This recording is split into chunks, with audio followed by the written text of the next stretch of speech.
If you've ever seen Tim Sanders present, you'll have seen a cool dude, a confident love cat prowling the stage, sharing his knowledge, appearing untroubled and unburdened. Would you find it hard to believe that Tim was once not as he is now? I expect you would. But that's exactly where he has been. In his words, he spent some time in his sideways years. His book, Today We Are Rich, sets out 7 principles he learned, taught by his grandma, Billye, that brought him back on track into where he is now, and he shares these principles with us. Principle number 1, feed your mind good stuff. Tim's first principle is to treat our minds like a machine. When we put poor fuel in a car, we don't get the performance we desire, if any. But if we give it high octane, we get the power. Feed your mind the same way. As Sanders says, when you ingest a piece of information, your mind goes to work, chewing on it, digesting it, and then converting it into a thought. When good stuff goes into your mind, good thoughts emerge. Tim suggests our thoughts also have an impact on our physical health. Our subconscious converts a negative thought into fear and stress, and our body produces cortisol, the stress hormone. Over time, production of this hormone can lead to heart disease and digestive issues. What should we do? Like a food diet plan, we need to monitor what we ingest. So for a few weeks, we should log everything we are reading, listening to, or watching. Record the source, the author, and the tone of everything we take into our mind, and note how much time we spent on it. We should also do this for people we spend time with. After time, circle all the negative or useless information and influences you've consumed and highlight all the positive or helpful ones. Too many circles? Like bad foods, we need to cut these out and take in more of the positives that remain. Tim tells us to read newspapers with a style that matches our output and objectives. Most importantly, he tells us to read good books. Now, where could we find some of those? Ah, yes, read it for me. And don't stop there. Rather than listening to a junk magazine program on your drive to work, take in a good audiobook and make your drive a learning experience. Principle number 2, move the conversation forward. Tim suggests that much of our life is spent in conversations with others. If the conversations move forward, we progress. When they go sideways, things get confusing, and if they go backward, well, you can guess what happens. Panic and negativity. He suggests we need to pull the information from our conversations into focus and to frame it in one of 4 ways. Good, either good for us or our interests. Neutral, having no direct effect on us or our interests. Action, information we need to respond to. And finally, bad, information that has a negative effect on us or our interests. Tim tells us to keep good information at the front of our mind. Not only for us to be able to take direct advantage, but to use it as a spirit lifter. For neutral, throw it away. It doesn't add value. For negative, recognize the emotion that goes with it and learn from the experience. Of course, for those that are actionable, just do it. We are reminded of the time-tested piece of personal productivity advice, never to touch a piece of paper on your desk more than twice. Tim tells us the same principle should be applied to information taken in. We need to move the conversation forward and at the same time to be positive. Tim tells us the key to positive conversations is to project our confident outlook by selecting the right words in the proper tone of voice. We need to eliminate weak words and phrases from our personal vocabulary. And one of the most positive words we can use is yes. It evokes agreement and support, as do its variants. Certainly, absolutely, exactly, and definitely. Principle number 3, exercise your gratitude muscle.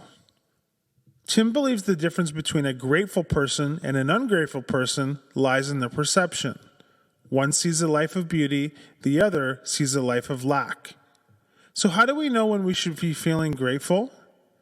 Easy. Anytime someone or something gives you a positive thought.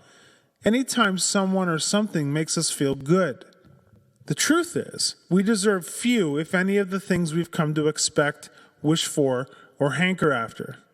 Another way to find a gratitude focus is to ask ourselves what others would think about our current situation. Would they feel pity, or would they envy us? Tim gives us a few pointers on how to exercise our gratitude muscle. Change our daily routine. Shop at different stores.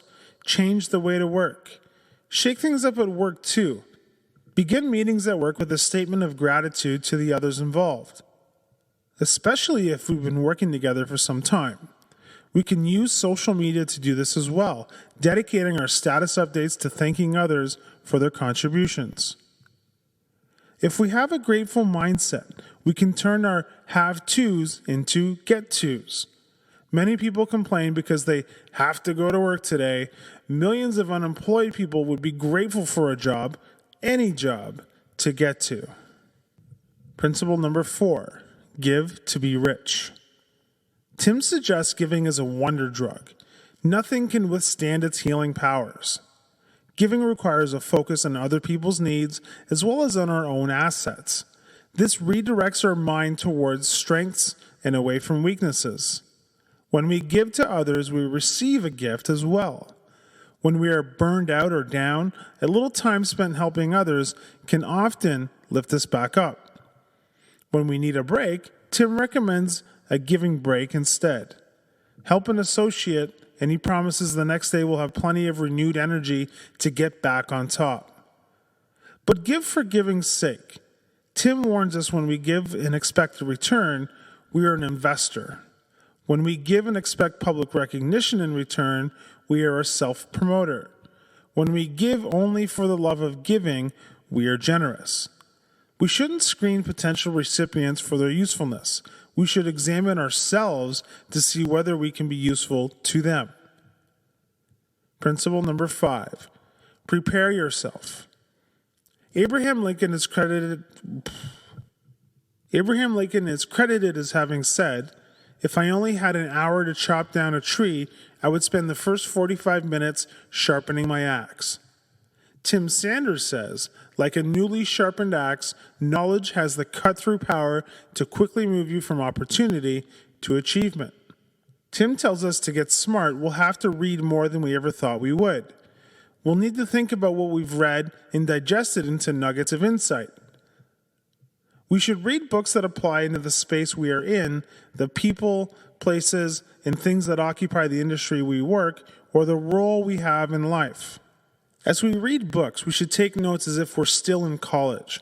We should carry books with us everywhere we go. The second way Tim recommends to get smart is to network, join forces with others to multiply our knowledge base. We should talk about the books we are reading and share data we've discovered. Turn average water cooler conversations into think tanks. Create lists of books we recommend for others. Tim's third approach is what he calls mentorizing. This is the act of being a mentor to another person and having a mentor of our own at the same time. We can always learn by teaching. A mentee often brings real-world feedback or extra resources we didn't already have, so get mentorizing to grow.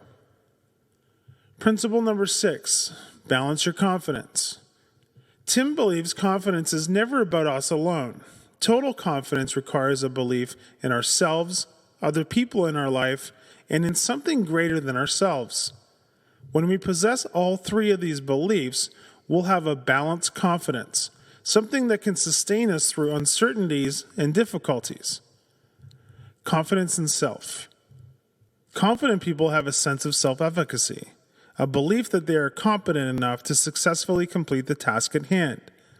When we see ourselves as up for the challenge, we gain the faith and endurance to complete it. We have a self-image whether or not we are aware of it. Others may attempt to dictate how we see ourselves, but in the end, it's our call. It's up to us whether we live up to our potential. Confidence in others.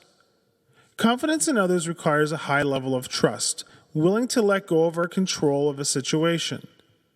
To be more confident in another person, we need to make a conscious decision to be objective about how we can picture him or her in your mind. When we believe in our team, our confidence soars, even when we experience personal setbacks.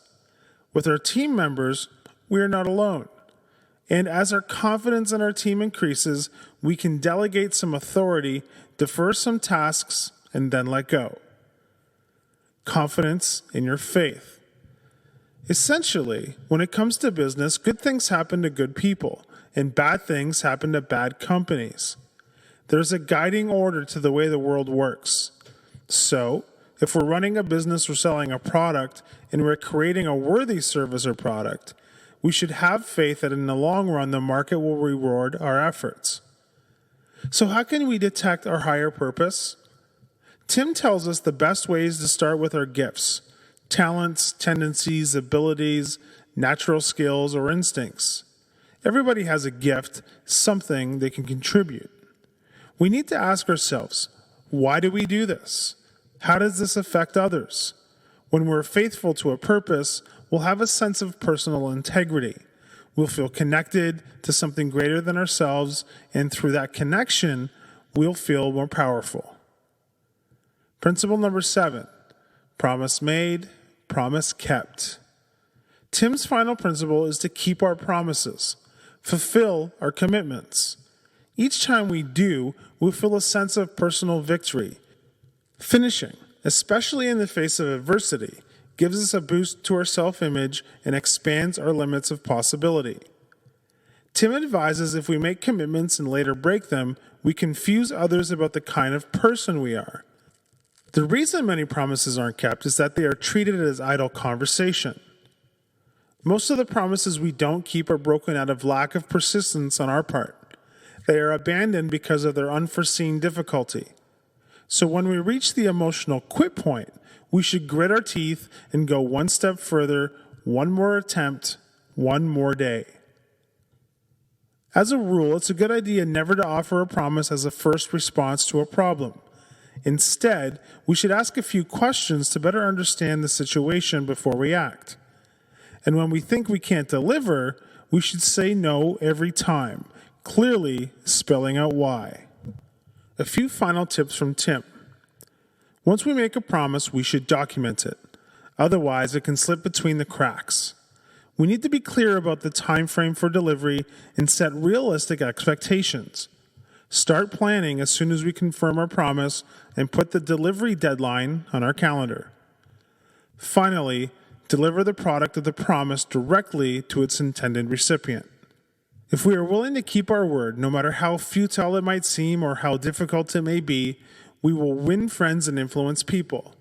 We will convince the skeptics and convert our detractors into our cheerleaders. Nice, smart people succeed. So there you have it. Everything you need to get started with the ideas from Today We Are Rich by Tim Sanders. Hi, I'm Rhonda, and this is an exclusive audiobook video recorded for the Audiobook Master Channel. Enjoy your audiobook and have fun learning. Don't forget to subscribe and hit the notification button so you'll get updated on our next upload. If you liked the video, give us a thumbs up and say your thoughts about the book we just covered. Do you want to listen to a summary or review of a book that we haven't covered in the past? Say it in the comments below or send us a message. Don't forget to check our other uploads. Enjoy listening!